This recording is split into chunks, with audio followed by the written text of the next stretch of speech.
अब देखिए मैं एक एग्जांपल ले रहा हूँ, ठीक है, कि ए कोई बॉडी है, कोई वस्तु है वो जो कि यहाँ चल रहा है, इस दिशा में चल रहा है, इसका वेग है मान लो 100 मीटर पर सेकंड के लिए। और बी कोई वस्तु है, बी भी यहीं चल रही है और बी का वेग है 30 मीटर पर सेकंड इस दिशा में।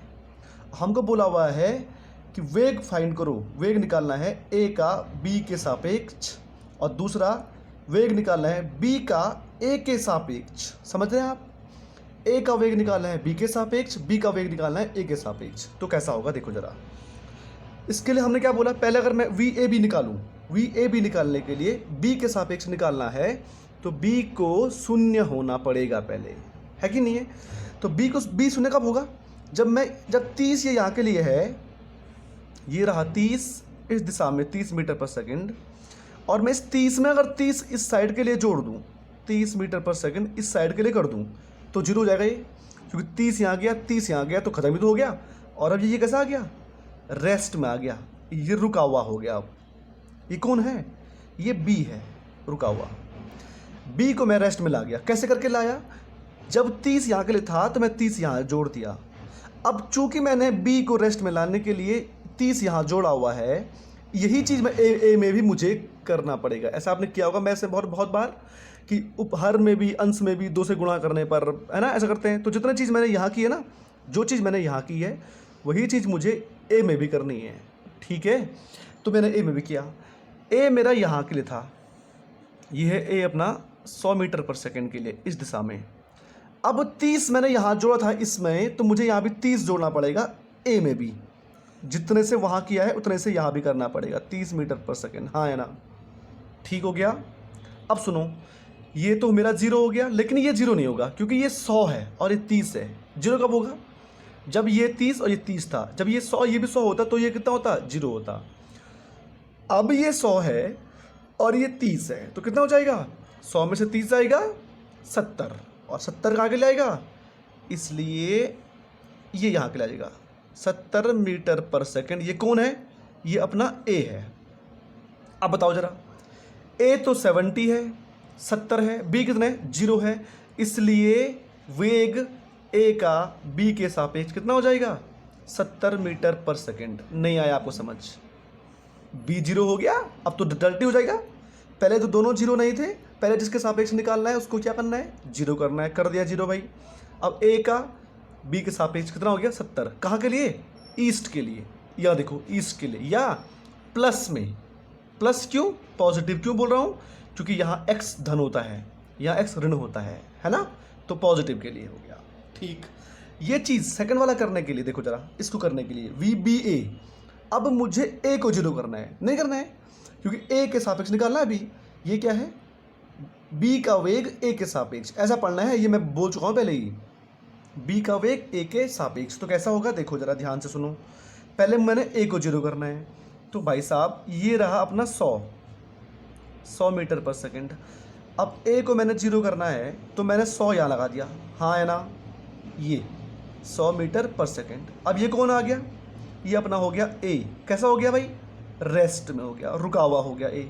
नहीं, 100 था, 100 यहाँ लगाया, रेस्ट में हो गया। अब जो चीज़ मैंने ए के साथ की हुई है वही तो मैंने बी के साथ भी करनी है। जैसे अभी क्या था यहाँ पर, बी के साथ जो चीज़ की थी 30 था, 30 यहाँ लगाया, तो यहाँ भी सेम किया, यहाँ भी सेम करना है। यहाँ पे कौन था? 30, ये इस साइड पे था, ये कौन है? 30 मीटर पर सेकंड इस दिशा में। तो मुझे, चूंकि मैंने ए को 0 करने के लिए 100 यहाँ लगाया है, तो बी को भी मुझे 100 यहाँ लगाना पड़ेगा, और ये मैंने लगा दिया 100 मीटर पर सेकंड इस दिशा में। ठीक, तो कितना बच गया? 100 यहाँ है, 30 यहाँ है, कितना बचा? 70। पर कहाँ के लिए? इस यहाँ के लिए। किस दिशा में? इस दिशा में लिए। तो इसलिए वेग किसका? वेग किसका? वेग बी का ए के सापेक्ष कितना हो जाएगा? 70 मीटर पर सेकंड। लेकिन कैसा? माइनस। क्यों माइनस? क्योंकि ये यहाँ के लिए आ रहा है, तो कितना हो जाएगा? ये 70 आ जाएगा हमारा। इतना आसान। ये वेग है कितना? 70 मीटर पर सेकंड। किसका? वी बी ए। वेग बी का है ए के सापेक्ष, बी का है ए के सापेक्ष। तो आप एक चीज़ देखो, मैं एक नियम बना रहा हूँ, जब दो वस्तु समान दिशा में गति करे, अभी दोनों थे ना समान दिशा में जा रही, ये भी समान दिशा में जा रही, समान दिशा में गति करे, तो उन दोनों का सापेक्षिक वेग दोनों के माइनस के बराबर होता है। देखो यहाँ भी 100 में से 30 गया 70, 100 में से 30 गया 70 आया। तो क्या होता है, जब दो समान दिशा में जाती हैं दो वस्तुएं, तो उनका वेग घट दोनों के अंतर के बराबर होता है। ठीक है, इसको भी हम लोग, इस नियम को भी हम लोग नोट कर लेते हैं। देखो ये देखिए, जब दो वस्तुएं समान दिशा में गति करती हैं तो सापेक्षिक वेग दोनों के अंतर के बराबर होता है। कितना होता है? अंतर के बराबर। देखो दो वस्तुएं ए और बी समान दिशा में जा रही थी, सापेक्षिक वेग कितना आया? 70 आया, पर 70 कभी यहाँ के लिए आया, कभी यहाँ के लिए आया। कब वहाँ आएगा, कब यहाँ आएगा, कब धन आएगा, कब ऋण आएगा, ये इंपॉर्टेंट है और यही आपको समझना है। ठीक है, एक एग्जाम्पल मैं और लेता हूँ, विपरीत दिशा वाला। देखिए ये कोई वस्तु है ए और ये यहाँ चल रही है, ए इस दिशा में चल रही है, इसका वेग है 40 मीटर पर सेकंड। और कोई वस्तु हमारे पास बी है और बी चल रही है इस दिशा में और बी का वेग है 30 मीटर पर सेकंड। ठीक है, हमको बोला गया ये बी है और ये ए, हमको बोला गया है हमको निकालना है वेग ए का बी के सापेक्ष, वी ए बी क्या पढ़ना है? ए का बी के सापेक्ष। तो क्या करना है, क्या है अपना नियम? जिसके सापेक्ष निकालना है उसको 0 कर देना है। तो बी के सापेक्ष निकालना है, तो बी यहाँ था, कितना था ये? 30 मीटर पर सेकंड। तो मैंने बी को 0 करने के लिए 30 यहाँ लगा दिया था, अभी तो 0 होगा ये, 30 मीटर पर सेकंड यहाँ लगा दिया। तो कितना हो गया? बी रेस्ट में आ गया बी। ठीक हो गया। अब जो चीज़ मैंने बी के साथ की है सेम चीज़ मुझे ए के साथ भी करनी है। देखो ये कौन था? 40 मीटर पर सेकंड था इस साइड के लिए, कौन? ए। बी को 0 करने के लिए मैंने यहाँ लगाया था, देखो यहाँ लगाया मैंने बी को 0 करने के लिए, तो मुझे ए में भी वही चीज़ करनी है। तो कितना किया था मैंने? 30। तो यहाँ भी कितना कर देना है? 30 और लगा दिया, 30 मीटर पर सेकंड। अब कितना हो गया ये? आप देख रहे हैं कितना हो गया? 70 हो गया है। कितना हो गया? 70 मीटर पर सेकंड ए। इसलिए वेग ए का बी के सापेक्ष कितना हो जाएगा? 70 मीटर पर सेकंड। कहाँ के लिए? धनात्मक उस दिशा के लिए। समझ आया होगा। इसके क्वेश्चन ना ऐसे ही बनेंगे बिल्कुल, मतलब ऐसे तीर तूर नहीं लगा रहे, मैं एरो बना रहा हूँ जो, ऐसे ही बन जाएंगे मतलब आसानी से। दूसरा, अगर मुझे ये निकालना होता वेग बी का ए के सापेक्ष, तब क्या करना पड़ता? तब मुझे ए को 0 करना पड़ता है ना, क्योंकि ए के सापेक्ष निकालना है ना। तो ये रहा मेरा ए 40 मीटर पर सेकंड यहाँ के लिए।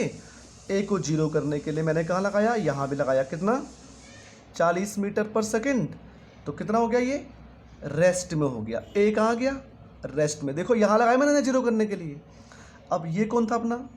ये अपना ऑलरेडी बी था, बी था ना। कितना था बी? 30 मीटर पर सेकंड।